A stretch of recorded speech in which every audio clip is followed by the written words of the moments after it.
तो दोस्तों, किसी हिट फिल्म का सीक्वल बनाना आसान नहीं होता, और सीक्वल अगर ऐसी फिल्म का हो जिसने सिनेमा के इतिहास में सबसे ज्यादा कमाई का रिकॉर्ड बनाया हो, तो फिर समझा जा सकता है कि चुनौती कितनी बड़ी है। चुनौतियों को पार करने में ही इंसान की असल काबिलियत का प्रमाण मिलता है। और 68 साल के हो चुके निर्माता निर्देशक जेम्स कैमरून की नई फिल्म अवतार द वे ऑफ वाटर देखने के बाद समझ आता है कि इंसान जो सोच सकता है वह हासिल भी कर सकता है। ये फिल्म न सिर्फ इंसानी कल्पनाओं की उड़ान है, बल्कि विश्व सिनेमा का एक नया अध्याय है, एक नया मोड़ और एक ऐसा नया उदाहरण भी है जिसमें सिनेमा का भविष्य छिपा हुआ है। तो दोस्तों, आज हम एक्सप्लेन करने वाले हैं अवतार the way of water movie को। तो वीडियो को शुरू करते हैं, और अगर वीडियो अच्छा लगे तो वीडियो को लाइक जरूर कीजिएगा, और इसी तरह की वीडियोस पाने के लिए आप हमारे चैनल को सब्सक्राइब भी कीजिएगा, ताकि आपको इसी तरह के लेटेस्ट और फ्रेश कंटेंट मिलते रहे। तो फिल्म की कहानी शुरू होती है उसी पेंडोरा से, जहां धरती के इंसानों को पहले एक बेशकीमती खनिज की तलाश थी, लेकिन अब कहानी 10 साल आगे आ चुकी है। धरती इंसानों के रहने लायक नहीं बची है, और उन्हें तलाश एक ऐसे ग्रह की जहां पर इंसानों की बस्तियां बसाई जा सके। जिसके बाद हमें जैक सली को दिखाया जाता है, जो कि पूरी तरह से नावी बन चुका था। तो अब जैक सली और नेटेरी का परिवार भी अब बढ़ रहा है। 2 बेटे हैं, एक बेटी है और एक गोद ली हुई बेटी भी है। साथ में एक इंसानी बच्चा भी है, जिसे इंसानों से ज्यादा नावी समुदाय के बीच रहना ज्यादा भाता है। तो जैक सली और नेटेरी का परिवार एकदम सुखद परिवार था। वो लोग काफी खुश थे, और उनकी फैमिली एकदम परफेक्ट फैमिली है। जिसके बाद जैक अपने बच्चों को शिकार करना भी सिखाता है। सब कुछ सही चल रहा होता है। उनके बच्चे अब बड़े भी होने लगे थे, और जब एक दिन रात के समय में नेटेरी और जैक सली जब एक जगह पर बैठे हुए थे, तभी अचानक से जैक सली की नजर आसमान की तरफ जाती है, और वो देखता है कि कई सारे एलियन शिप उन्हीं की तरफ आ रहे हैं। जैसे ही वो नीचे आते हैं तो उनमें से कई सारे रोबोट्स निकलते हैं, और वो नीचे उतरते ही तबाही मचाना शुरू कर देते हैं। वो काफी सारे थे, इसलिए जैक सली उनका सामना नहीं कर पाता है। और इसी के साथ ये सीन यहीं पर कट होता है। जिसके बाद एक लैब का सीन दिखाया जाता है, जहां पर हम एक अवतार को देखते हैं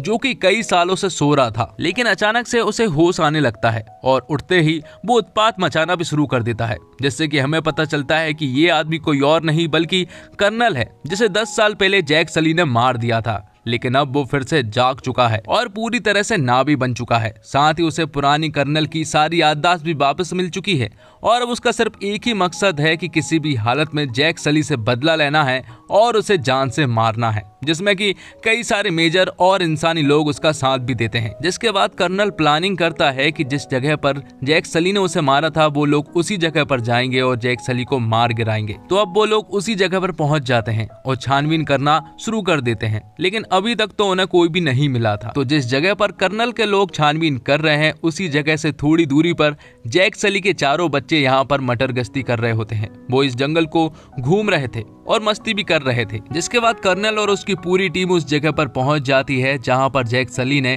कर्नल को मारा था। कर्नल इस जगह को कैसे भूल सकता है, क्योंकि उसे एक एक पल याद है। साथ ही हम देख पाते हैं कि जैक सली के चारों बच्चे कर्नल और उसकी पूरी टीम को देख रहे होते हैं। उन्हें कुछ गड़बड़ सा लगता है, इसलिए वो तुरंत ही अपने पिता जैक सली को कांटेक्ट करते हैं और उन्हें ये सारी बातें बताते हैं। जैक सली को भी कुछ अजीब सा लगता है, इसलिए वो उन बच्चों को वहां से तुरंत ही भाग जाने को कहता है। लेकिन इससे पहले कि वो बच्चे वहां से भाग पाते, वो सभी लोग उन्हें बंधक बना लेते हैं। लेकिन थोड़ी ही देर के बाद यहाँ पर जैक सली और नेटेरी पहुंच जाते हैं, और काफी लड़ाई के बाद वो लोग अपने बच्चों को यहाँ से छुड़ाने में कामयाब तो हो जाते हैं। लेकिन कर्नल ने उस इंसानी बच्चे मतलब कि स्पाइडर को पकड़ लिया था, और वो उसे अपने साथ ले जा लेता है। तो स्पाइडर के ले जाने के बाद जैक सली और नेटेरी काफी दुखी थे, क्योंकि भले ही वो उनका बेटा नहीं था, लेकिन वो हमेशा उनके साथ रहा करता था, इसलिए वो उनके लिए बेटे से भी कम नहीं था। जिसके बाद कर्नल और मेजर और उनके आदमी स्पाइडर से पूछताछ करना शुरू करते हैं। वो स्पाइडर को काफी टॉर्चर करते हैं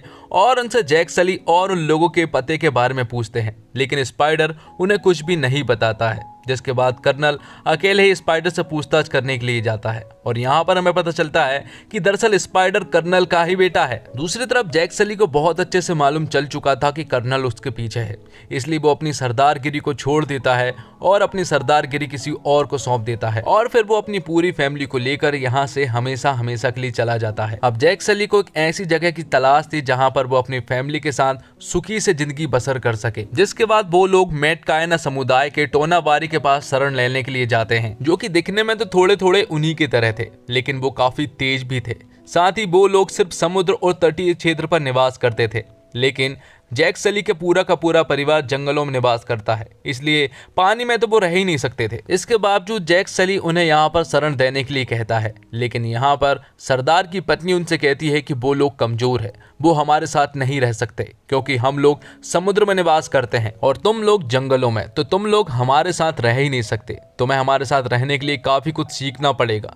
इसके बाद सरदार और उसकी पत्नी डिसाइड करते हैं कि वो लोग यहीं पर रुकेंगे। साथ ही वो अपने बच्चे और कबीले वालों से कहते हैं कि जैक सली के परिवार को यहाँ पर रहने का तौर तरीका सिखाया जाए। दूसरी तरफ हम कर्नल और उसकी पूरी फौज को देखते हैं जो कि जैक सली को ढूंढने के लिए जगह जगह के द्वीपों पर जाकर उनकी छानबीन करने में लगे हुए थे। और यहाँ जैक सली का पूरा परिवार पानी में किस तरह से रहा जाए इसी को लेकर स्ट्रगल करते हुए नजर आ रहे थे। साथ ही उन्हें पानी के एक जीप को चुनना था और उसे कंट्रोल भी करना था, जिसमें कि उन्हें काफी परेशानी होती है, लेकिन आखिरकार वो सभी लोग एक एक जीप को चुन लेते हैं और उसे कंट्रोल भी कर लेते हैं। और साथ ही यहाँ पर हम ये भी देख पाते हैं कि सरदार के बेटे और कबीले वाले लोग जैक सली की बेटी किटी को छेड़ रहे होते हैं, जो देखकर नीटिम और रॉक्स यहाँ पर आते हैं और उन्हें वार्न करते हैं कि ऐसा ना करे वरना प्रॉब्लम हो सकती है। और इसी बात को लेकर उनके बीच में झड़प हो जाती है। और जब ये बात जैक सली को पता चलती है तो वो अपने दोनों बेटे नीटिम और रॉक्स को खूब चिल्लाते हैं, क्योंकि वो यहाँ पर शरण लेने के लिए आए हैं, ना कि उन लोगों को मारने के लिए। और जिस लड़के को उन्होंने मारा है वो लड़का कोई और नहीं बल्कि सरदार का बेटा ही है।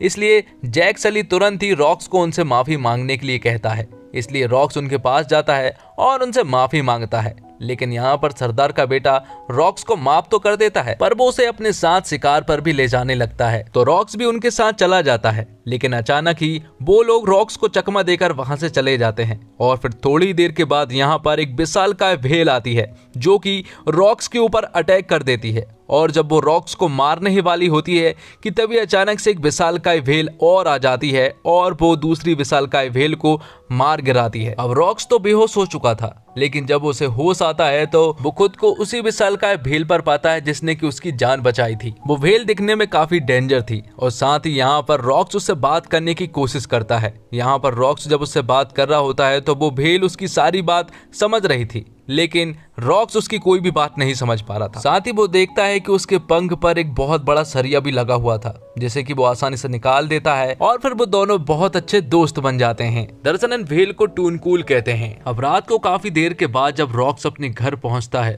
तो यहाँ पर उसके परिवार वाले और कबीले वाले लोग उसे काफी चिल्लाते हैं, क्योंकि वो टूनकूल के पास गया था।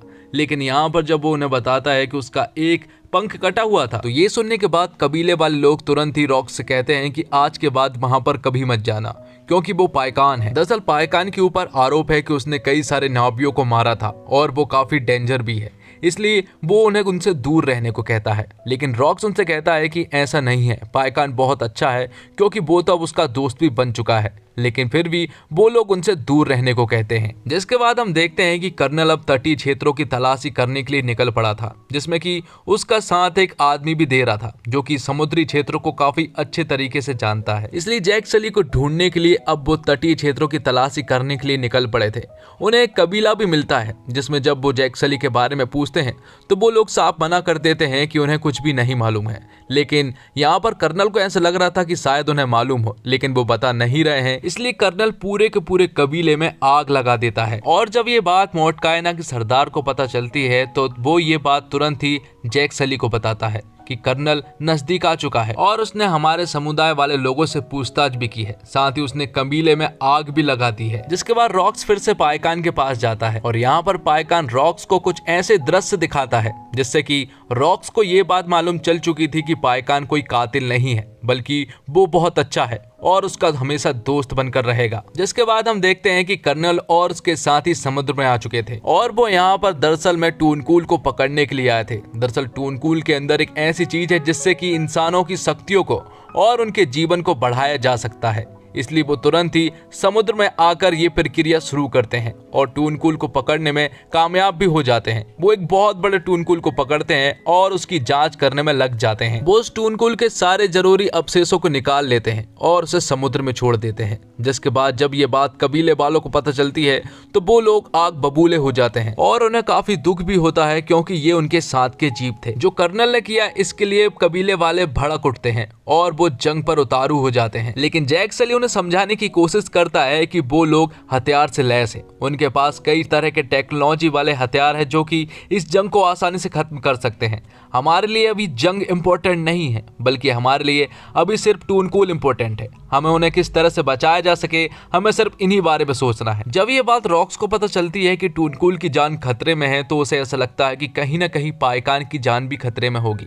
इसलिए वो तुरंत ही पाइकान के पास जाने लगता है, लेकिन उसके साथ ही और उसके भाई उसे रोकने की काफी कोशिश भी करते हैं। लेकिन इसके बावजूद रॉक्स पाइकान के पास पहुंच जाता है। उसे भी एक बड़ा सा तीर लगा हुआ था, जैसे कि वो लोग निकालने में लग जाते हैं। साथ ही वो लोग देखते हैं कि कर्नल और उनके साथी उनके नजदीक आने लगते हैं। इसलिए रॉक्स तुरंत ही अपने पिता जैक सली को कांटेक्ट करता है और उन्हें बताता है कि कर्नल और उसकी शिप हमारे ही तरफ आ रही है, जो कि लगभग 2 किलोमीटर के नजदीक होगी। तो जैक सली ये बात सबसे पहले सरदार को बताता है और वो अपनी पूरी की पूरी फौज लेकर समुद्र की तरफ आने लगते हैं। साथ ही कर्नल ने ये देख लिया था कि जैक सली के बच्चे समुद्र में अकेले हैं, इसलिए वो उनके पीछे एक बड़ी सी टुकड़ी को लगा देते हैं और यहाँ पर वो लोग उसके बच्चों को पकड़ने में कामयाब भी हो जाते हैं। अब कर्नल जैक सली से कहता है कि अगर वो अपने बच्चों को जिंदा चाहता है तो वो उसके पास अकेला ही आए।